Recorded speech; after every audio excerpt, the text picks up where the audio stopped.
আল্লাহ রাসূল কি এই কথা বলেন নাই যে ব্যক্তি সকালে ঘুম থেকে উঠতে পারে না সে ফাসবাহা সাইয়্যান মানে ফাসবাহা খাবিসান নাফসি কাসলান, যখন সে ঘুম থেকে উঠে সূর্য ওঠার পর তখন সে একটা খবিস অন্তর নিয়ে ঘুম থেকে উঠে। খবিস অন্তর বুঝতে পেরেছেন তো? একটা খুবই খারাপ মানুষের মন নিয়ে সে ঘুম থেকে উঠে এবং কাসলান, তখন উঠেই বলে আরে ঘুমাইছে কিন্তু 8 ঘন্টা, মাথাটা জিনজিন করে, পিঠটা ব্যথা করে, পাটা ব্যথা করে, কারণ ঘুমের সময় ঘুমায় নাই। হয় কিনা এরকম বলেন? অথচ আপনি একটু আগে ঘুমিয়ে দেখেন যে কী পরিমাণ আপনার অবস্থা হয়। হ্যাবিটস আর টু বি গ্র্যাজুয়ালি ডেভেলপড। আপনি হ্যাবিট করেন যে আমি, এবং ডিসিপ্লিন মেনটেন করেন যে আমি প্রতিদিন এই সময় ঘুম থেকে উঠবো, আমি প্রতিদিন এই সময় ঘুমাতে যাব, আমি প্রতিদিন এই সময় খাবো। এই পৃথিবীর সকল সফল মানুষরা দেখেন এই কাজ করেছে। আপনার কমফোর্ট জোন থেকে বাইরে হন, যে আমার এটা ভালো লাগে, আপনার যেটা ভালো লাগে এটা আপনাকে কোনোদিন সামনে এগিয়ে নিয়ে যাবে না। মান তলাবার রাহা ফাকাদার রাহা, যেটা আমরা আগে বলেছি। যে ব্যক্তি কেবল সুখের পিছনে ঘুরে সে কোনোদিন সুখ পাবে না। এখন আপনি কথিত সুখের পিছনে ঘুরবেন না, আপনার সুখ সামনে। এই সামনে সুখের জন্য আপনি সময় দেন, সেখানে আপনি আপনার নিজকে সেই জায়গায় আপনি ব্যবহার করেন, এবং যেটা করবেন একটা জিনিস কমপক্ষে 10 দিন। আল্লাহ রাসূলের কাজকে ছিল কানা আহাব্বুল আমালি ইলাল্লাহি আদওয়ামুহা ওয়া ইন কাল্লা। রাসূল সাল্লাল্লাহু আলাইহি ওয়াসাল্লাম যেটা করতেন এটা কোনোদিন ছাড়তেন না, কম করে হলেও তিনি সেটি করে যেতেন।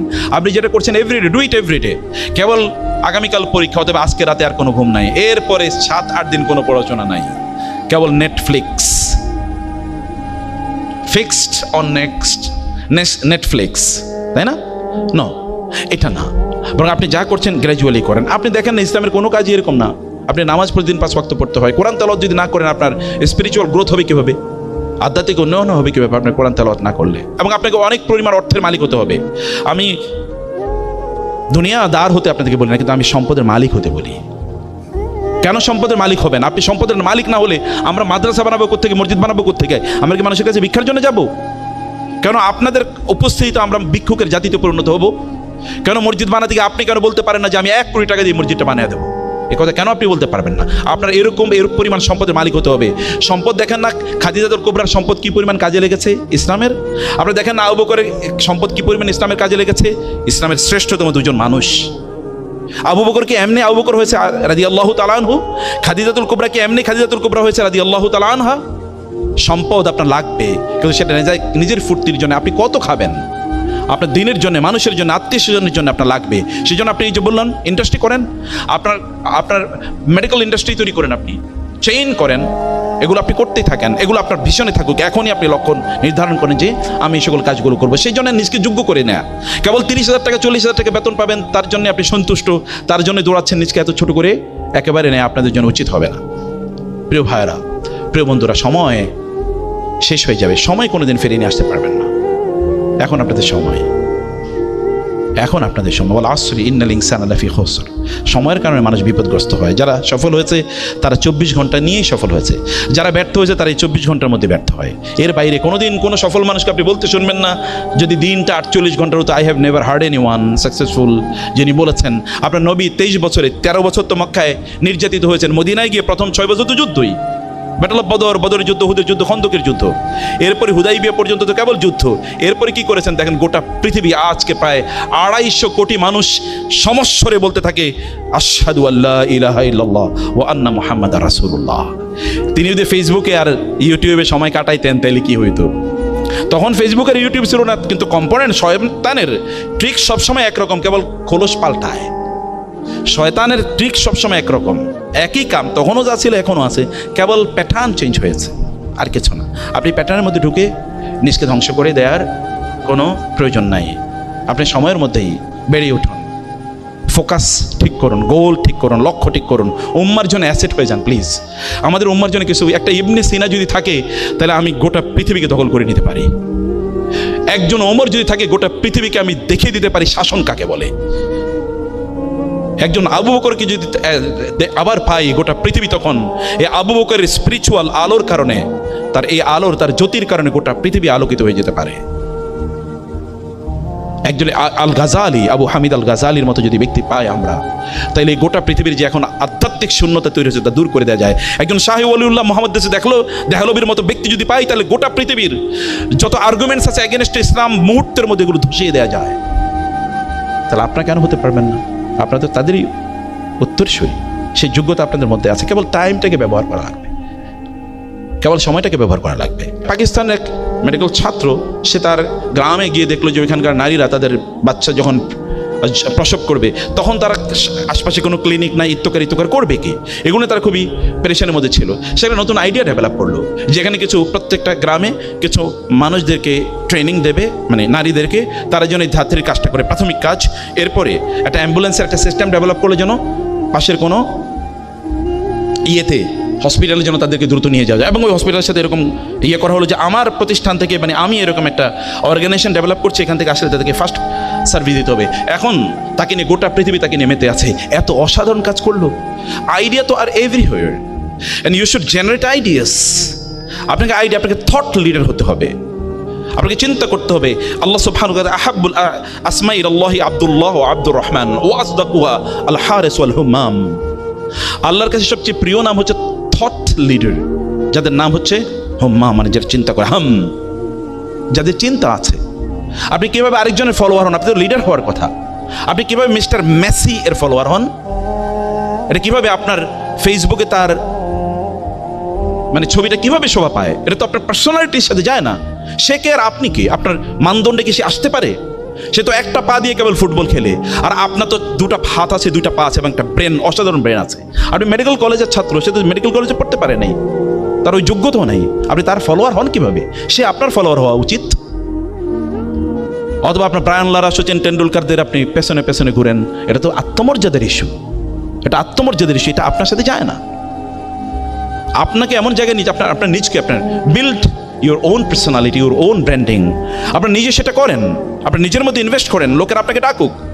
আপনার ইন্টেলেকচুয়াল ক্যাপাসিটি এমন একটা জায়গায় নিয়ে যাক যে আপনি যেখানে যান, ওয়াজআলানি মুবারাকান আইনামা কুনতু ওয়া আওসানি বিস-সালাতি ওয়াজ-যাকাতি মা দুমতু হাইয়া আল মুমিনু খায়রুন কুল্লুহু।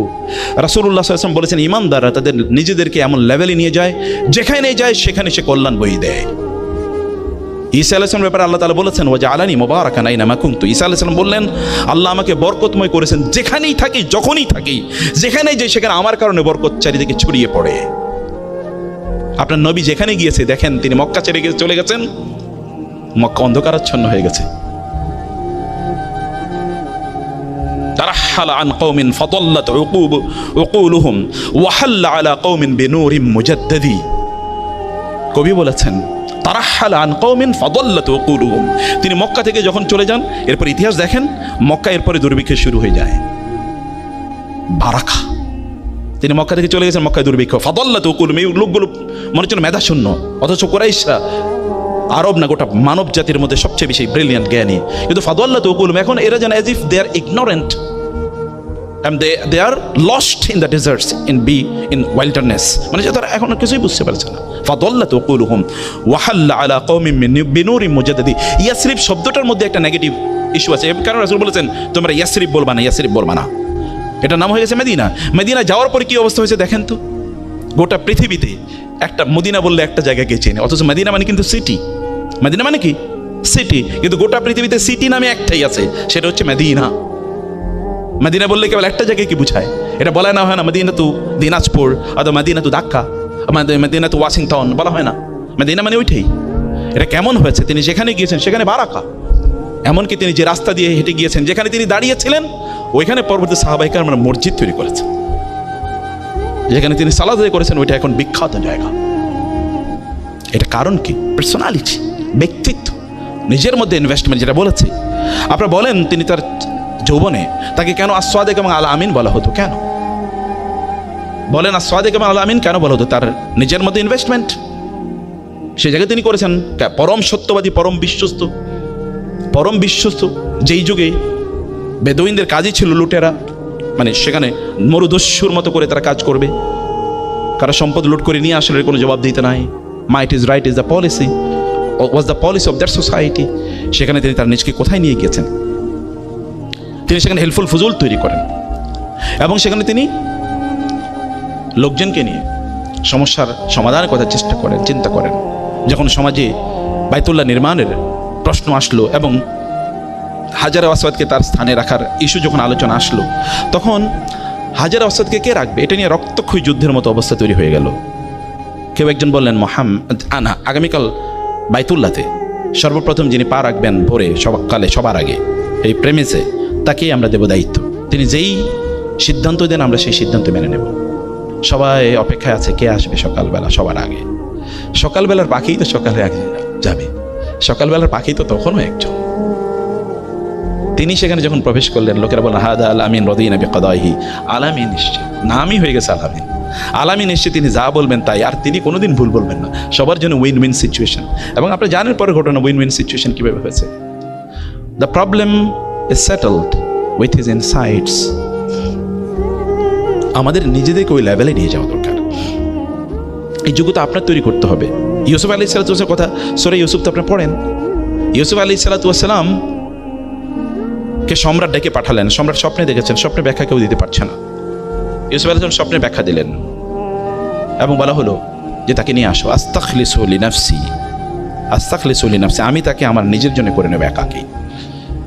ইউসুফ আলাইহিস সালাম বললেন জালনি আলা খাজাইনিল আরদি ইন্নী হাফিজুন আলিম, আমাকে দায়িত্ব দেন। এই যে ডিজাস্টার আপনি ম্যানেজ করতে পারবেন না, এই ম্যানেজমেন্ট তিনি কোথায় শিখলেন?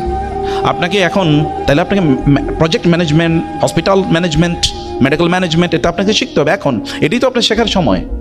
এরপরে তো আপনি স্যার বা আমার কথা নাই বাদ দিলাম, স্যারের এত ব্যস্ততা হলে তখন আর পড়ার সময় পাবেন না। এটা তো এখন আপনার সময়। যদিও আপনাকে পড়তে হবে কিয়ামত পর্যন্ত, মৃত্যু পর্যন্ত। আপনার নবীর কথা একবার চিন্তা করে দেখেন তো, তিনি যখন পড়ার সুযোগ পান নাই, কারণ তখন তো আরবে পড়ার কোনো সিস্টেম ছিল না, যখন পড়ার তিনি সুযোগ পেয়েছেন তার মৃত্যুর দিন পর্যন্ত তিনি পড়েছেন। 23 বছর কোরআন নাজিল হয়েছে। মানে কি?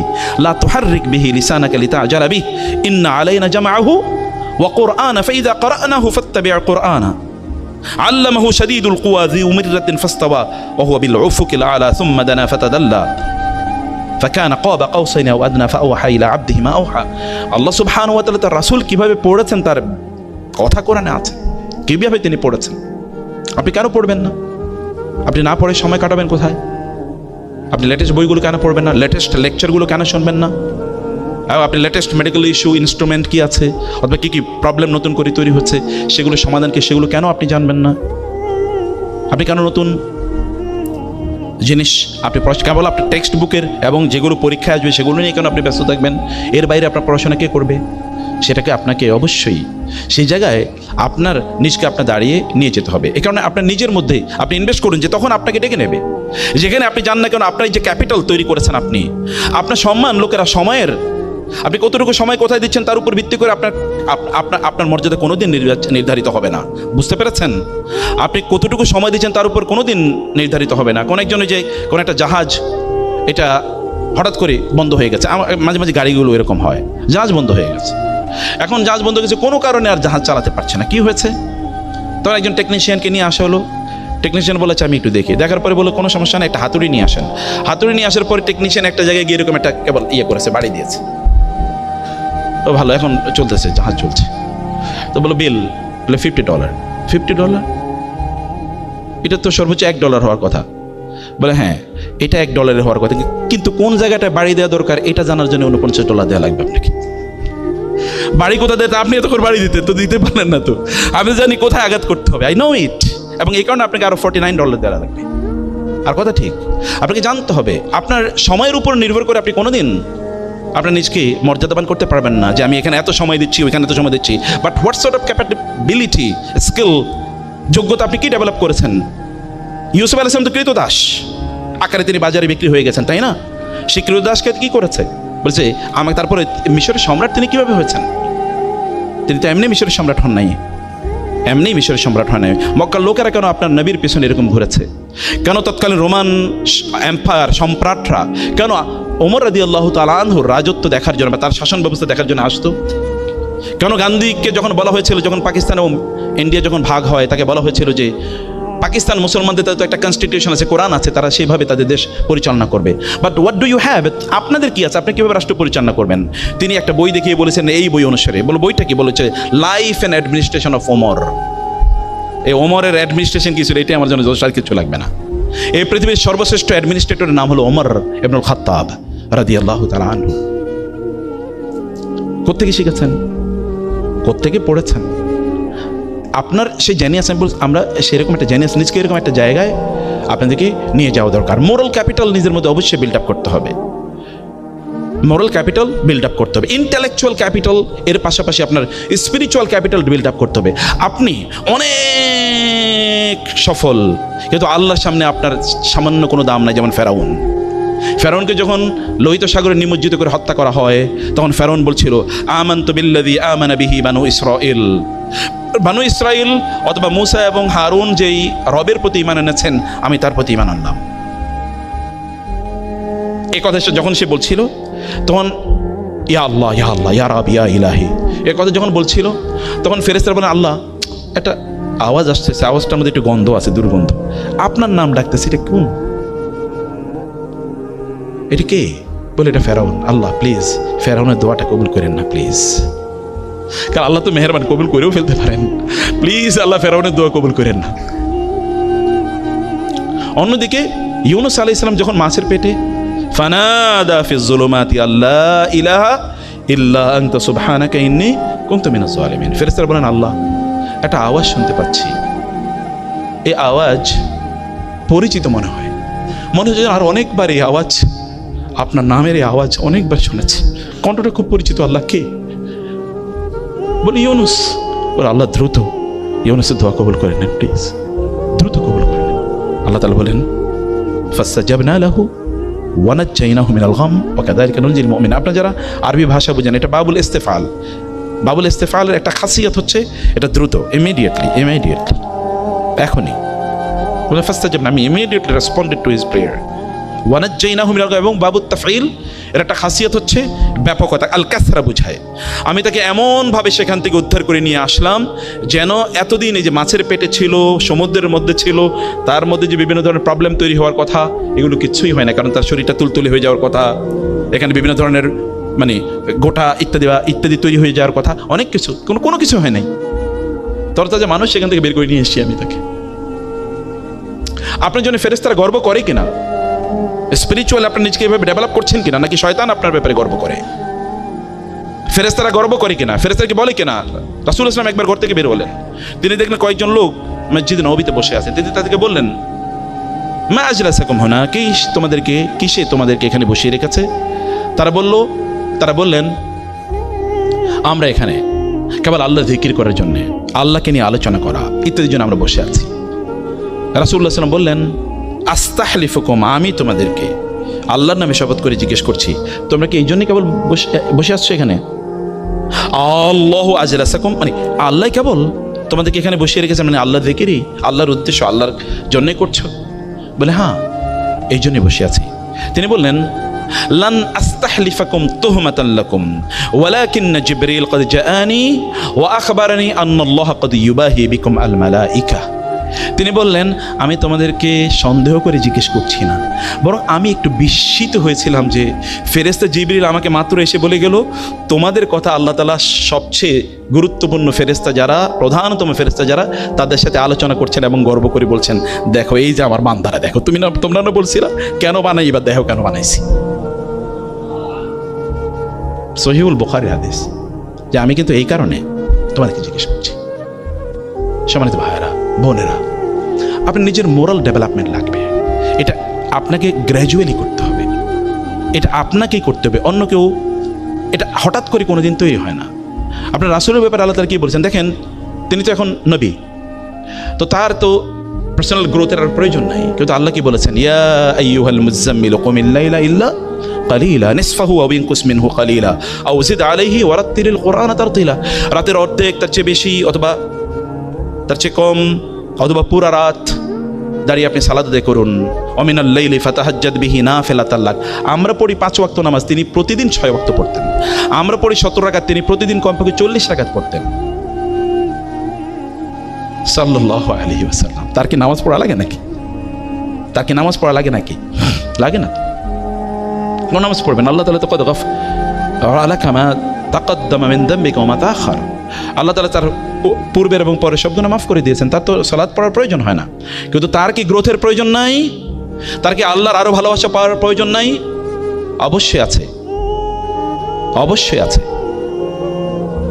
রাসূলুল্লাহ সাল্লাল্লাহু আলাইহি ওয়াসাল্লাম তিনি এভাবে সালাত আদায় করেছেন, এবং আসা আন ইয়াবআসাকা রাব্বুকা মাকামান মাহমুদা, আপনাকে আল্লাহ তাআলা মাকামে মাহমুদ প্রদান করবেন, আপনি এই পৃথিবীর শ্রেষ্ঠতম ডক্টরে পরিণত হতে পারেন। আপনার কিছু সময় যিনি আপনাকে সৃষ্টি করেছেন তাকে প্রদান করুন। এটা লস না, এটা ইনভেস্টমেন্ট। এটা লস না, এটা ইনভেস্টমেন্ট। আপনি ভালো মানুষ না হলে আপনার এগুলো কোনো কাজেই লাগবে না। এগুলো কেউ অস্ত্র তৈরি করে, সে অস্ত্র দিয়ে মানুষ মারার জন্যে, কেউ অস্ত্র তৈরি করে মানুষকে রক্ষা করার জন্য। আপনি কোনটা করেছেন? ইমাম রাজি রহমাউল্লাহকে যখন বলো আপনি একটু বিষ বানিয়ে দেন, বলে কেন? বলে কাজে লাগবে, আমাদের প্রশাসনিক কাজে লাগে। বলে আমি তোমাদেরকে এই বিষ বানিয়ে দেবো না, কারণ তোমরা এই বিষ খারাপ কাজে ব্যবহার করো, এই ফর্মুলাই দেবো না। জুলুমের শিকার হয়েছেন তারা, কিন্তু তারপরে তারা দেন নাই। আর এখন আপনি দেখেন সবচেয়ে বড় মারণাস্ত্র, এটা রাষ্ট্রের কাছে যেটা থাকে, ক্রিমিনালদের কাছে বা সন্ত্রাসীদের কাছে তার চেয়ে লেটেস্টটা থাকে নাকি? আপনারা যারা এই যে মানে এই যে ধরেন ইয়েতে মানে কম্পিউটারে যে সফটওয়্যার বানানো হয়, কি যেন এটা অ্যান্টিভাইরাস যারা বানায়, এরা যেটা বানায়, আর যারা ওই যে ইয়ে করে কি যেন বলে হ্যাকিং যারা করে, ওদের কাছে এর চেয়ে লেটেস্ট ভার্সনটা আছে। যারা বানাইছে এদের কাছে কম ভার্সনটা, আর ওদের কাছে আরো লেটেস্ট ভার্সনটা হ্যাকারদের কাছে। আপনি কি করবেন? ওরা আরো বড় অস্ত্র নিয়ে বসে আছে। ওদেরকে ট্যাকল দেওয়ার জন্য স্টাডি করা লাগে, যে কি করছে আমি একটু স্টাডি করি, ওদের মানসিকতা স্টাডি করার জন্য। ইন্টেলেকচুয়ালি কেবলমাত্র মানুষ ডেভেলপ হলেই চলে না, মানুষের অনেক বুদ্ধি আছে, সেটা খারাপ কাজেও লাগতে পারে। কিন্তু আপনি যদি মোরালি বা রিলিজিয়াসলি আপনার কানেক্টিভিটি যদি আপনার রবের সাথে তৈরি না হয়, তাহলে এগুলো কোনোদিনই আপনার কাজে লাগবে না। রাতের বেলা আপনি তাহাজ্জুদে দাঁড়িয়ে যান না কেন? যদি আপনি কেন আপনার রবকে বলতে পারেন না যে রব আমি এরকম হতে চাই? আপনি যে জায়গায় আছেন, আপনি জানেন মেডিকেল প্রফেশনের চেয়ে বড় ইবাদত আর কি হতে পারে? আমি তো চোখে দেখি না। রাসূলুল্লাহ সাল্লাল্লাহু আলাইহি ওয়াসাল্লাম কি এই কথা বলেন নাই? যদি কোনো একজন ব্যক্তি কোনো একজন অসুস্থ রোগীকে দেখতে যায়, অসুস্থকে বা রোগীকে দেখতে যায় সকালবেলা, তাহলে সন্ধ্যা পর্যন্ত 70,000 ফেরেশতা তার জন্য দোয়া করতে থাকে। আর তিনি যে সন্ধ্যায় দেখতে যান, তাহলে সকাল পর্যন্ত 70,000 ফেরেশতা তার জন্য দোয়া করতে থাকে। এটা তো দেখতে যাওয়ার, যিনি চিকিৎসা দেবেন তাহলে তার অবস্থা কি হইতে পারে আমি জানি না। কত ফেরেশতা তার জন্য দোয়া করবে। যিনি চিকিৎসা দিচ্ছেন তিনি তো কেবল দেখতে যান না, তিনি, আমরা বলেছি আপনাকে যে নলেজ যখন আপনি অর্জন করবেন তখন আপনি বাউন্ডারিটা বুঝতে পারবেন। আপনি কেন শরিয়া নলেজ আপনার লাগবেন? আপনি সেকুলার এথিক্স পড়ছেন। মেডিকেল কলেজের এই এথিক্স তো মুসলমানদের তৈরি না, অথচ মুসলমানদের তৈরি হলো মেডিকেল সায়েন্স। ইবনে সিনারা মেডিকেল সায়েন্সের প্রতিষ্ঠাতা। কমপক্ষে 300 থেকে 400 বছর পর্যন্ত ইউরোপে মুসলমানদের টেক্সট বুক পড়ানো হয়েছে। কিন্তু আপনারা এখন আপনি আমেরিকাতে যান তো, মেডিকেল কলেজে আপনি পড়েন তো, দেখেন তো চুল সব উঠে যাবে পড়তে পড়তে, এরকম পড়ানো হয়। অথচ এটা আমাদের ঐতিহ্য, আমাদের লেগে আসি। তারা এখন পড়ছে, তারা এখন পৃথিবীর সবচেয়ে বড় বড় ডাক্তার, সব মেডিকেল সায়েন্সে। আমি জানি না, স্যার নিশ্চয়ই বলবেন। আমরা যে বইগুলো পড়ি এগুলো কি কোনো মুসলমানদের লেখা বই? আপনার মেডিকেল সায়েন্সে যে বই পড়েন কারা লিখছে? দেখবেন সব হিন্দুরা, মানে ইহুদিরা অথবা খ্রিস্টানরা লিখছে, সব ইউরোপ আমেরিকানরা। কেন আপনারা লিখতে পারলেন না? কেন আপনি আপনার নিজকে এই চ্যালেঞ্জ গ্রহণ করেন না যে মেডিকেল সায়েন্সের এই জায়গায় আমি বই লিখব? আপনি কেন জানবেন না যে আমি মেডিকেল এথিক্সে মানে কিভাবে শরিয়া ম্যান্ডেটেড বা শরিয়া কমপ্লায়েন্ট মেডিকেল প্র্যাকটিস কিভাবে করতে, আমি এর উপর আমি গবেষক হব, আমি বিশেষজ্ঞ হব। এরকম তো কোর্স আছে, এরকম সাবজেক্ট আছে, কেবল ওই জায়গাটা আমরা দেখি না। এর উপর আপনি এক্সপার্ট হয়ে যান। যে আমি আপনার জান অসংখ্য ঘটনা আছে। যেমন ধরুন আপনার যে মিল্ক ব্যাংক নিয়ে কত আলোচনা হয়েছে, অনেকে ডক্টররা বলেছে মিল্ক ব্যাংকে প্রবলেম কি? আমরা বলছি শরিয়া হারাম করে দিয়েছে, এটা রাখা যায় না, রাখতে হলে এরকম অনেক ইয়ে করতে। আপনারা জানেন মধ্যখান দিয়ে মিল্ক ব্যাংক সেকুলার এটা নিয়ে খুবই লাফালাফি শুরু করলো। মিল্ক ব্যাংক মানে কি? অনেক শিশু মারা যায়, মানে অনেক মা মারা যায়, তো অনেক শিশুকে দুধ পান করাবে কারা? তখন এই যেই অথবা কোনো শিশু মারা যায় কিন্তু মার দুধ রয়ে গেছে, এটা কি করবে? তখন এটা একত্রিত করে ব্যাংক আকারে রাখা হবে, এরপরে যেখানে দরকার সেখানে সাপ্লাই দেওয়া হবে, যেমন ব্লাড ব্যাংক। আমরা বলবো এটা হারাম যদি না এটা মেনটেন করা যায়। কারণ কি? আপনি যার দুধ খাবেন তিনি তো আপনার মা, তিনি কেবল আপনার মা না, তার মেয়ে আপনার বোন, তার মা আপনার দাদি অথবা নানি, তাই না? এটা তো অনেকগুলো ইমপ্লিকেশন এখানে আছে। তারপরে কি হবে? আমাদেরকে 3-4 দিন আগে একজন ফোন করলো, বলে স্যার আমি তো একটা বিপদে পড়ে গেছি, আপনার মাসালা লাগবে কি? বলে আমি আমার কাজিনকে খুবই পছন্দ করি, ছোটবেলা থেকে তাকে ভালোবাসি, কিন্তু তার মা আমার দুধ পান করাইছে, এখন করবো কি? এমন হারাম। অনেক আলোচনা, লম্বা ছোট করে বলছি। বলে স্যার আমি ছোটবেলা থেকে তারে পছন্দ করি। বুঝতে পেরেছেন? প্রিয় ভাইরা, বন্ধুরা আমার, আপনাদের কিছু কোয়েশ্চেন আছে, আমি কোয়েশ্চেনের দিকে যাচ্ছি একটু। ওই ইস্যুতে আমি কিছু আলোচনা করবো। আমি তাইলে যেটা বলছিলাম যে আপনাদেরকে আপনাদের রিলিজিয়াস দিনই নলেজের দিক থেকে যেমন এটা হন, আপনার দিনই আপনি শরিয়া কোর্স করেন, আপনার মুসলমান কিনা এটা কে আইডেন্টিফাই করবে? তার জন্য আপনার আকীদা জানতে হবে যে আমার দিন কি।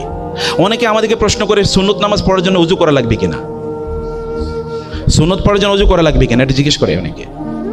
অন রেকর্ড বলছি, বিশ্বাস করেন, জিজ্ঞেস করে যে সুন্নত নামাজ পড়ার জন্য আবার উজু করা লাগবে কিনা। মনে করছে শুধু ফরজ পড়ার জন্য উজু লাগে। একজনই জিজ্ঞেস, আর কমন ছাত্রদের তো কমন কোয়েশ্চেন থাকে যে ফজরের সময় প্রায় যায় কিন্তু আমার জন্য গোসল ফরজ, যখন নামাজ পড়বো নাকি গোসল করব, কারণ গোসল করতে গেলে কি সূর্য উঠে যাবে। This are common questions and the people don't know. তাহলে তার গ্যাপটা কোথায়? আপনাকে বেসিক্স অফ ইসলাম এটা জানবেন না। আপনি অনকের তমকের বই পড়েছেন, আপনি যে কমন মানুষ যে সকল বই পড়ে সেগুলো পড়েন, আপনি কমন থেকে যাবেন। আনকমন মানুষ যে বই পড়ে, আপনাকে আনকমন বই পড়তে হবে। আনকমন বই হচ্ছে কোরআন। কমন মানুষের বই হচ্ছে ফেসবুক, ওটা কমন মানুষের বই, আপনি সেটা পড়েন কেন? কমন মানুষের বই হলো পত্রিকা, মনে হচ্ছে না পত্রিকা খাবে। আপনি কেন খান পত্রিকা? পত্রিকার অধিকাংশ তথ্য নিউজ এগুলো সব বায়াসড, ফেক। আর ফেসবুকের নিয়োগ তো এটা নামই ফেসবুক না, ফেক বুক। আর সেখানে you invest your time, most of your time is invested over there. No, আপনি রিয়েল বুক কবে পড়বেন? যালিকাল কিতাবু লা রাইবা ফি হুদাল লিল মুত্তাকিন। আপনি রিয়েল বুক তো আপনাকে পড়তেই হবে। সেটা হলো সেই রিয়েল বুকও আপনাকে অবশ্যই পড়া লাগবে। এই কারণে আপনাকে হ্যাবিটগুলো ডেভেলপ করেন। মনে রাখবেন, হ্যাবিট ছাড়া আপনি কোনোদিন এগোতে পারবেন না। আমি যেটা বলছিলাম যে আপনি ফজরের বেলা যদি ঘুম থেকে না উঠতে পারেন, আপনি দুনিয়ারে উল্টাইবেন কিভাবে? আপনি তো আপনার কাঁথাই উল্টাইতে পারতেছেন না, নাকি? যিনি কাঁথা আর কম্বলি উল্টাইতে পারেন না, তিনি কিভাবে দুনিয়া উল্টাবেন? ইম্পসিবল। আপনার মেডিকেল স্টুডেন্টরা আপনার বলেন হেলথের কথা। আল্লাহ রাসূল বলেছেন, আল মুমিনুল কাওয়িয়্যু খায়রুন ওয়া আহাব্বু ইলাল্লাহ মিনাল মুমিনিদ দাঈফ। একজন শারীরিকভাবে শক্তিশালী ইমানদার আল্লাহর কাছে শারীরিকভাবে দুর্বল ইমানদারের চেয়ে অনেক অনেক প্রিয়, অনেক অনেক বেশি কি প্রিয়। আপনারা জানেন মুসা আলাইহিস সালাতু, আপনারা মুসা হয়ে যান না কেন? You just become like Moses. Musa আলাইহিস সালাতু ওয়াস সালাম, মুসা আলাইহিস সালাতু ওয়াস সালাম গেলেন ওই যে মাদিয়ানে, সেখানে গিয়ে দেখলেন দুজন সুন্দরী নারী, যুবতী, মোস্ট প্রবলি দিনাজপুর মেডিকেল কলেজের স্টুডেন্টদের মতোই হবে, তাই না? তো এখন ইয়াং ম্যানে তার সাথে ট্রিটমেন্টকে আমি সে আলোচনায় পরে যাবো। ওই জায়গায় ওই যে কিছু কোয়েশ্চেন আছে তার উপর আমি আলোচনা করব। তারা এসে এর মধ্যে দুই বোন, এক বোন বাবাকে বলেন, ইয়া আবা তিস্তাজিরহু ইন্না খায়রা মান ইস্তাজারতাল কাওয়িয়ুল আমিন। বাবা, তাকে আপনার কাজে নিয়োগ করেন, আপনার একটা লোক লাগবে, আপনাদের highly professional CEO of your industry, আপনার প্রতিষ্ঠানে সিও লাগবে, ওর এমডি লাগবে, ম্যানেজিং ডিরেক্টর লাগবে, ওনাকে নিয়োগ দেন, কারণ তিনি আল কাওয়ি, শারীরিকভাবে প্রচণ্ড শক্তিশালী।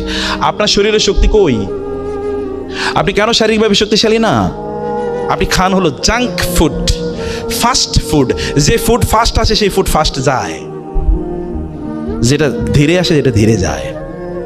আপনি এই ফুডে কেন অভ্যস্ত হবেন? এটা তো আপনার ফুড না। আপনি কি মনে করেন যে আপনার ইঞ্জিন ফেরারি অথবা বিএমডাব্লিউতে আপনি কোক ঢেলে দেবেন, এরপরে এটা আপনার 180 গতিতে তারপরে নিয়ে যাবে কোথাও? আপনার ইঞ্জিন, শরীরের ইঞ্জিনটা, লোকোমেটিভটা, সেটি তো অবশ্যই ফেরারি গাড়ির চেয়ে অনেক বেশি দামি। এখানে ভরতেছেন কি? ফুয়েল কে? এটার জন্য ফুয়েল কে? অথবা এটার জন্য আপনার লুব্রিক্যান্ট কি? What is the lubricant you are using? সেটা আপনাকে করতে হবে। আপনি রাতের বেলা, আপনার মেডিকেলে বলেন যে মানুষ সন্ধ্যাবেলা, আমার ব্যক্তিগত জীবনে এরকম অসংখ্যভাবে ঘটেছে, এর মধ্যেও আমি অনেক কোর্স পড়াই, প্রচুর পরিমাণ রাতে আমাকে কাজ করতে হয়। তো মাঝে মাঝে আমি অন টেস্ট আল্লাহ রাসূলের সিরা, তো আমি সিরাকে নিজে এক্সপিরিয়েন্স করার চেষ্টা করি। একবার হলো এখন থেকে 7-8 দিন আগে, আমার আজকে সারা রাত কাজ করতে হবে, কিন্তু আমার তো আবার শরীরও টিকে রাখতে হবে। আমি কি করলাম, এশার নামাজের পরপরই 15 থেকে 20 মিনিট, সর্বোচ্চ আধা ঘন্টা, আমার মনে নাই, আধা ঘন্টা তো এক্সিড করেই নাই, তার চেয়ে কম ঘুমালাম। আপনি জানেন সারাটা রাত না শুধু, এর পরের দিনও আমার শরীরে সামান্যতম ক্লান্তি আমি ফিল করি নাই, আলহামদুলিল্লাহ। কারণটা কি? কারণ হচ্ছে মানুষ যখন এই সময়ে, ধরুন এটা যদি 8টা-9টা, রাসূল সাল্লাল্লাহু কখন ঘুমাতে যেতেন? ইউজুয়ালি আরব দেশে 8:30টায় এশার নামাজ হয়, আর খাবার আগে হয়ে যায়। এটা খাবার, আর আল্লাহ রাসূলের জীবনে কোনোদিন রাত্রে 11টা-12টায় খাবার খেয়েছেন?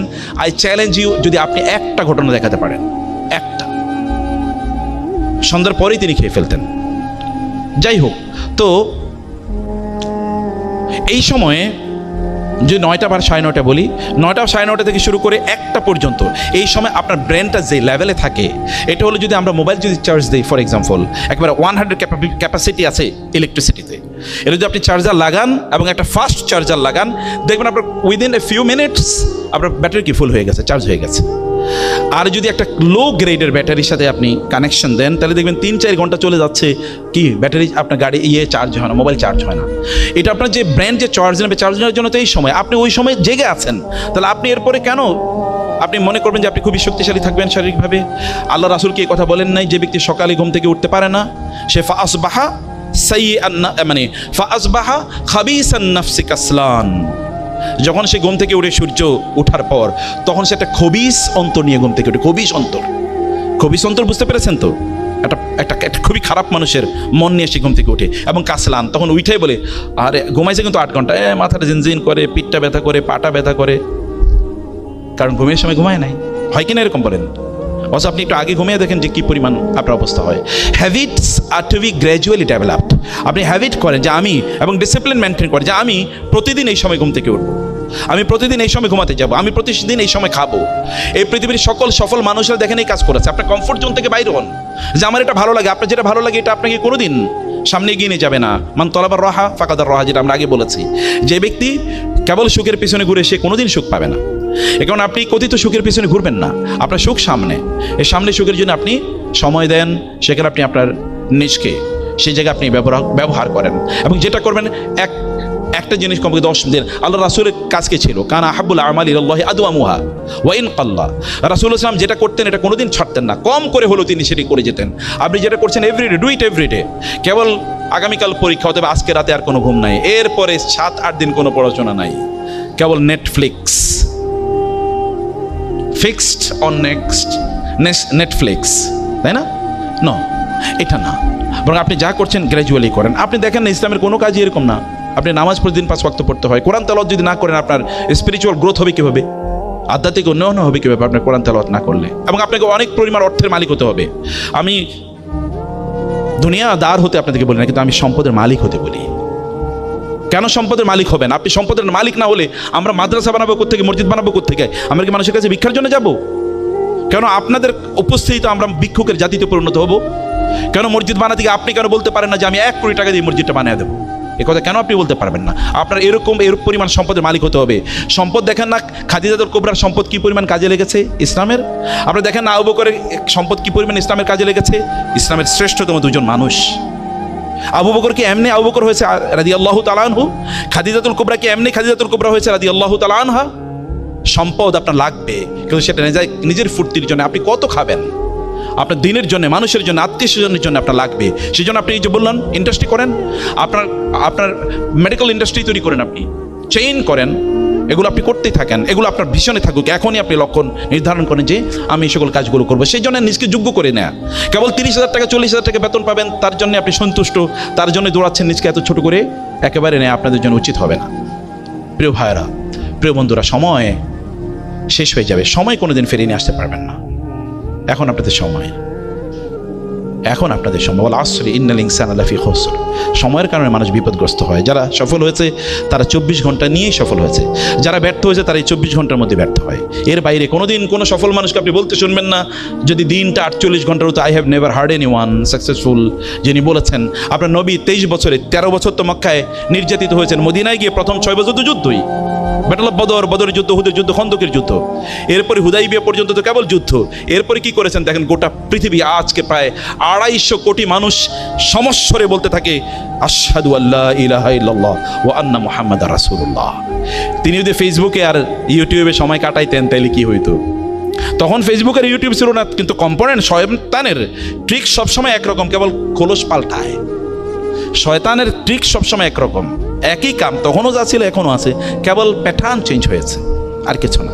আপনি প্যাটার্নের মধ্যে ঢুকে নিজকে ধ্বংস করে দেওয়ার কোনো প্রয়োজন নাই।